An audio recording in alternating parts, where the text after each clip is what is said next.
దేవునికి మరి ఆశీర్వాదకరమైన మేలుకరమైన పిల్లలు ఇక్కడ తయారవడానికి ఈ గృహం కారణం కాబోతుంది. దేవుడు ఈ పరిచయం బహుగా దీవించబోతున్నాడు.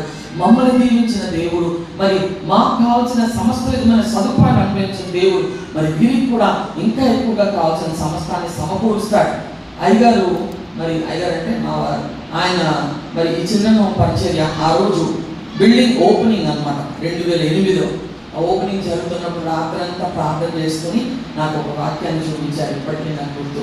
ఆ వాక్యం ఏమో చూపించారంటే, శాంతి ప్రభు నాకు వాక్యాన్ని చూపించారు. ఏంటండి ఆ వాక్యం అంటే 68వ కీర్తన 9-10 వచనాల్లో ఉన్న వాక్యాన్ని చూపించారు.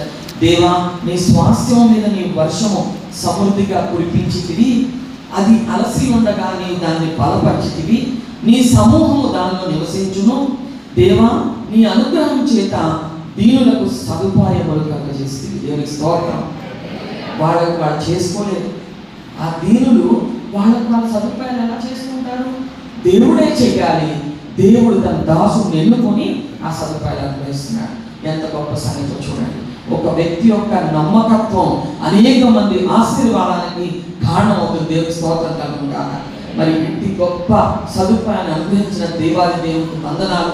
ఇంకా ఈ పరిచయం ఎంతో ఘనంగా సాగాలని, మరి దేవుని రాకడ పర్యంతం అనేక మంది ఈ పరిచయం ద్వారా దీవించబడాలని, మేలు పొందాలని, ఆదరించబడాలని నా ప్రార్థన.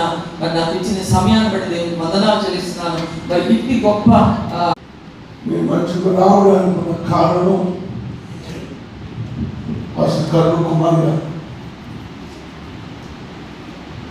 నా స్నేహితుడు, నాతోటి సేవకుడు బిషప్ విలియం నాకు ఫోన్ చేసి విజయవాడలో 1వ తారీఖున ఒక మీటింగ్ ఉంది, దాంట్లో మీరు వాక్యం చెప్పాలి అన్నప్పుడు నాకు భయం వేసింది. కారణం ఏంటంటే, మేము నంద్యాల జిల్లాలో భీమునిపాడులో వాక్య పరిచయం చేయాలి.